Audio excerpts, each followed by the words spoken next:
Holocene has ended. What we do now and in the next few years will profoundly affect the next few thousand years. The only conditions modern humans have ever known so far are changing, and changing fast. Nothing stays the same on this planet. Everything changes. The Earth is going into one of these jumps, and you don't know what is going to be on the other side of those jumps. The Earth is always jumping.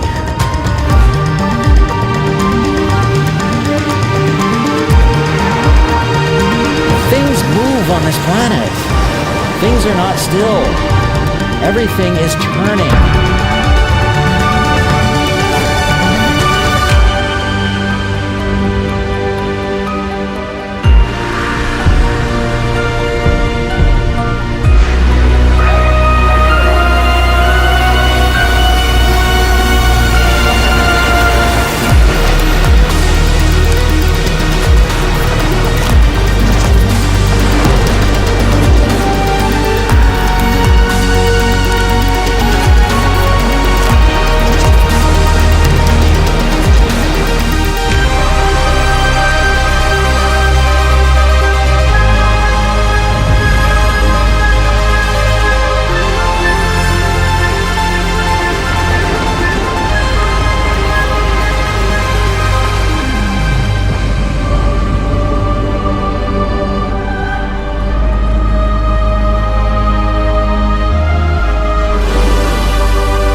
As it begins to run out of fuel, the sun won't simply fade away to nothing.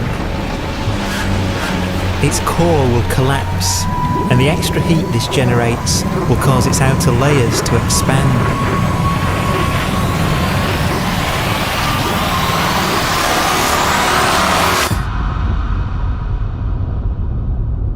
The sun is now dead. Its remains slowly cooling in the freezing temperatures of deep space.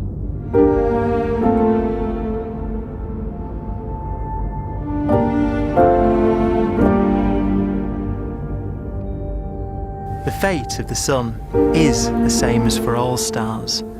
One day, they must all eventually die, and the cosmos will be plunged into eternal night. All stars eventually will run out of fuel. The temperature of the universe drops. The stars, one by one, in the night sky, will turn off. And there'll be no more new stars created. And so that the universe will end not with a bang, but with a whimper. And not in fire, but in ice.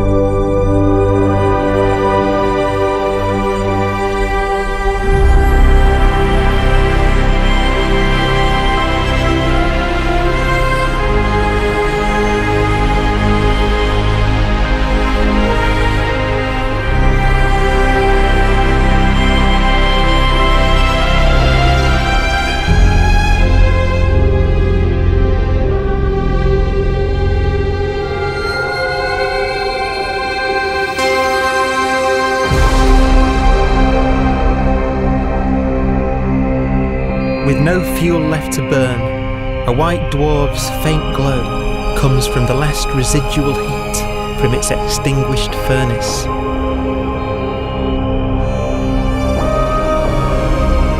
Looking at it from where the Earth is now, it would only generate the same amount of light as the full moon on a clear night.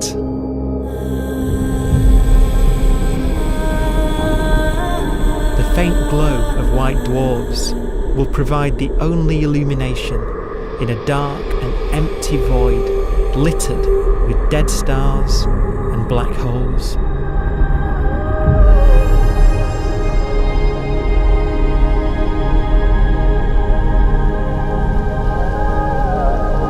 In some ways, it's kind of a ghost universe. It's the corpses, the zombie stars, that will take us into the future.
A black dwarf will be the final fate of those last stars.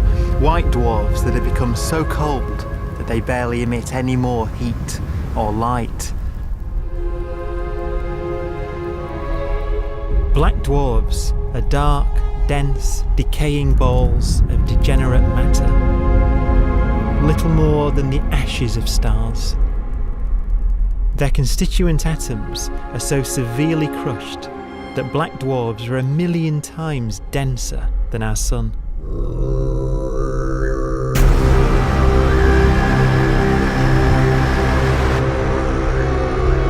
Stars take so long to reach this point, we believe there are currently no black dwarfs in the universe.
We have a pace of life that's based on really the energy available to us now.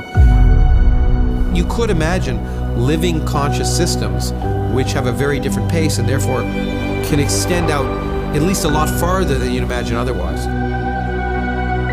You could have a living system where if it had a thought every 10 trillion years, that would seem normal. Even if our life dies out, one could imagine at some time arbitrarily far in the future, a fluctuation occurs which allows intelligent life to exist again for a little while. So you might have islands in time of intelligence.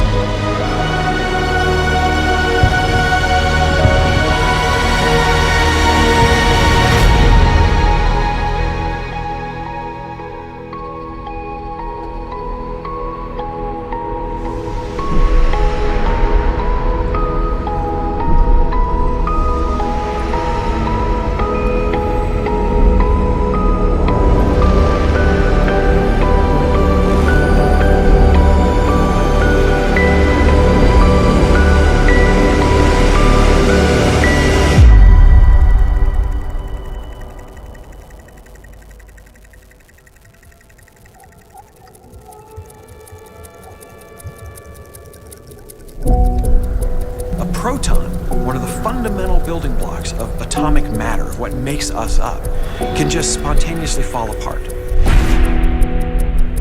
Any material that evades the pull of a black hole eventually dies away as its protons disintegrate.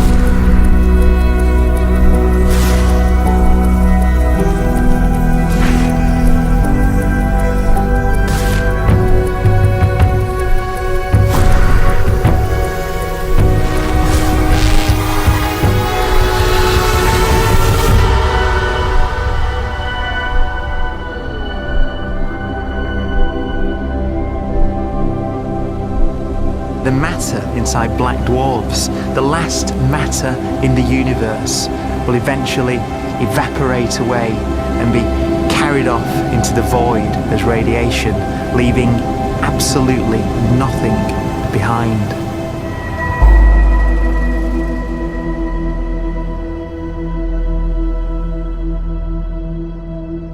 With the black dwarfs gone, there won't be a single atom of matter left. All that will remain of our once rich cosmos will be particles of light and black holes.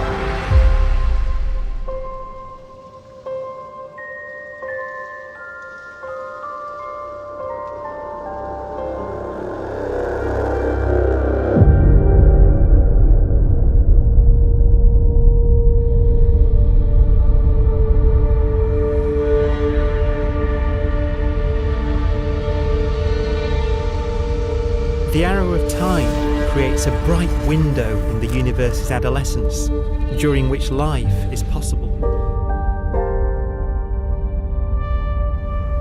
But it's a window that doesn't stay open for long. As a fraction of the lifespan of the universe, as measured from its beginning to the evaporation of the last black hole, life, as we know it, is only possible for 1,000th of a billion billionth of a percent.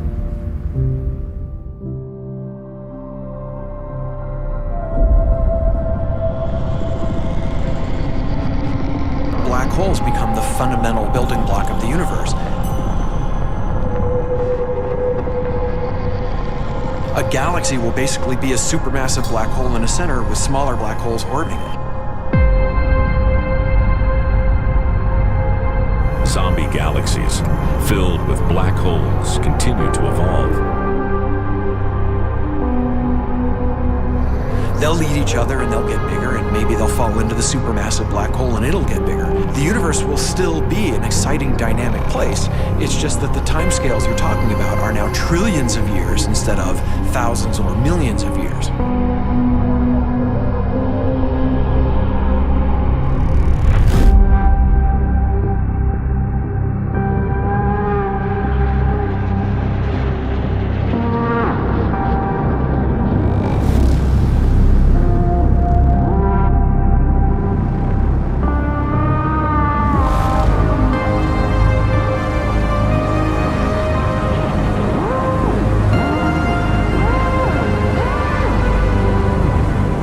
Black holes can bang on space-time like mallets on a drum.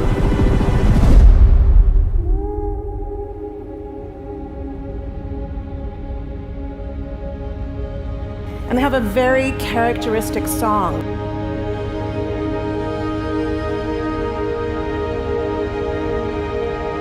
Imagine two black holes that have lived a long life together.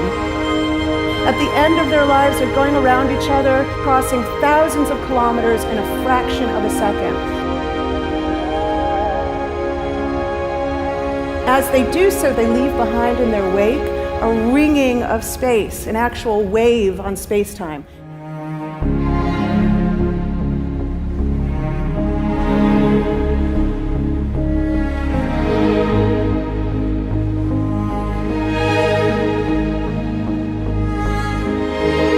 Space squeezes and stretches as it emanates out from these black holes banging on the universe.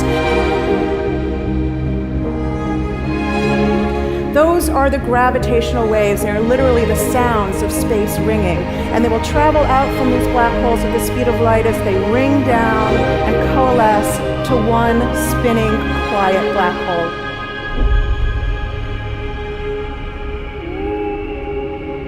If you were standing near enough, your ear would resonate with the squeezing and stretching of space. You would literally hear the sound.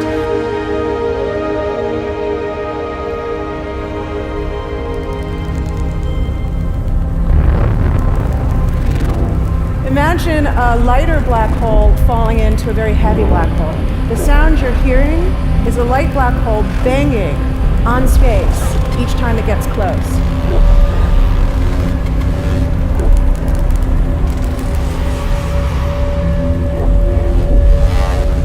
As it falls in, it gets faster and it gets louder.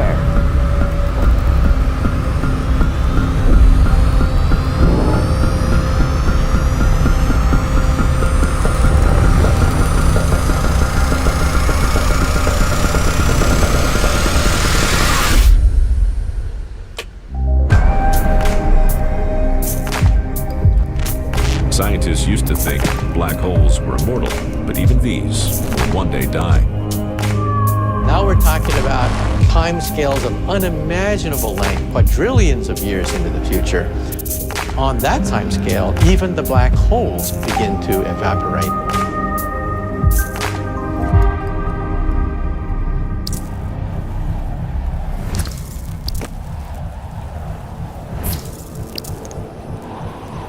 According to quantum mechanics, space is filled with virtual particles, Anandi particles, that are constantly materializing in pairs, separating, coming together again, and annihilating each other.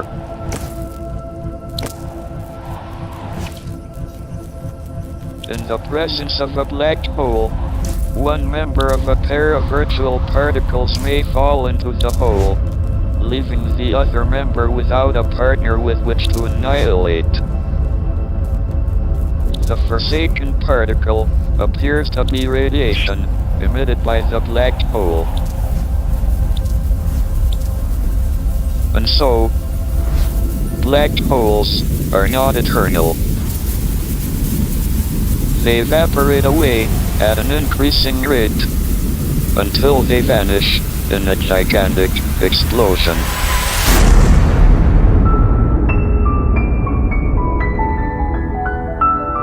Quantum mechanics has allowed particles and radiation to escape from the ultimate prison, a black hole.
Philosophers and poets have asked the question, will the world end in fire or ice? We can now give an answer. The latest evidence shows that the universe is not slowing down, but it's speeding up out of control. And the universe, we think, will die in ice. Trillions upon trillions of years from now.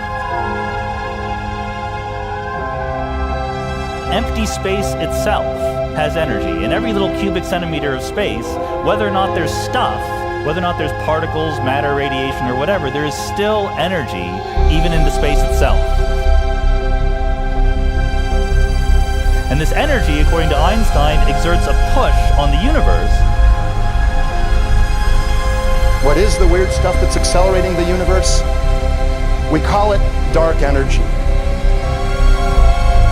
And this stuff is the dominant stuff of the universe. Almost 3/4 of the matter-energy content of the universe is this dark energy. And we don't know what it is. Dark energy, unlike matter or radiation, does not dilute away as the universe expands. This has crucial implications for what the universe is going to do in the future. So what will be the future of the universe? Well, if the dark energy remains dominant and repulsive, the universe will expand forever.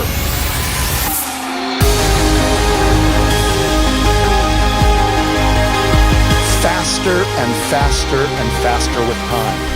A runaway universe. 70% of the energy of the universe resides in empty space, and we don't understand why. But we do know what will happen if that energy continues to be there. The universe will become cold and dark and empty. That's the future as it might be.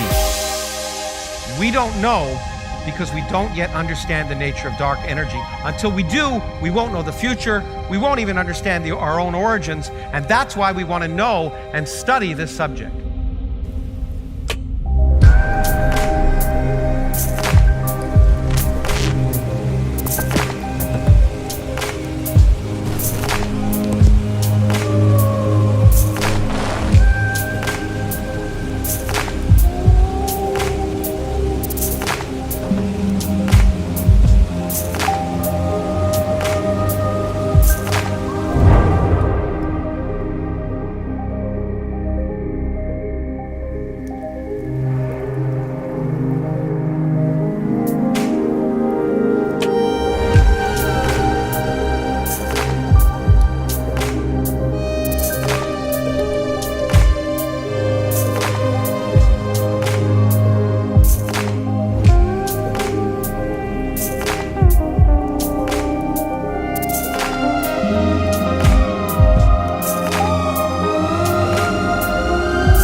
Forecast does seem to be for an ever colder, ever emptier universe.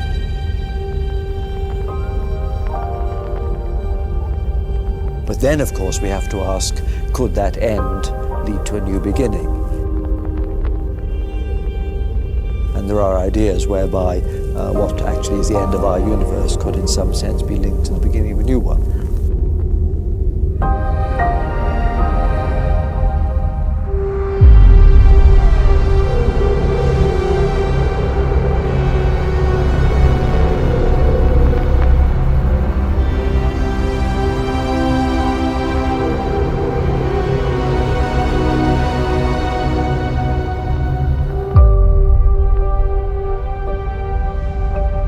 We've worked out the mathematics, the equations. They seem to say that if you have an atom smasher that can concentrate tremendous amounts of energy at a single point, you can perhaps open up a gateway, a baby universe.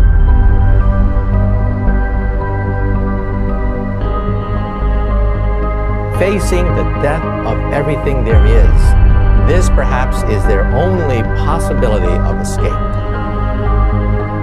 And this also raises a very intriguing possibility, sheer speculation of course, that perhaps any universe that has intelligent life in it will create baby universes, will create lifeboats, and proliferate child universes. So an evolution may take among universes in the multiverse. Survival of the fittest may take place. So those universes which do not have intelligent life are infertile. They have no children. But those universes that have mild temperatures, stars like us, would create civilizations that could open up child universes, and they would then proliferate.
After an unimaginable length of time, even the black holes will have evaporated, and the universe will be nothing but a sea of photons gradually tending towards the same temperature as the expansion of the universe cools them towards absolute zero.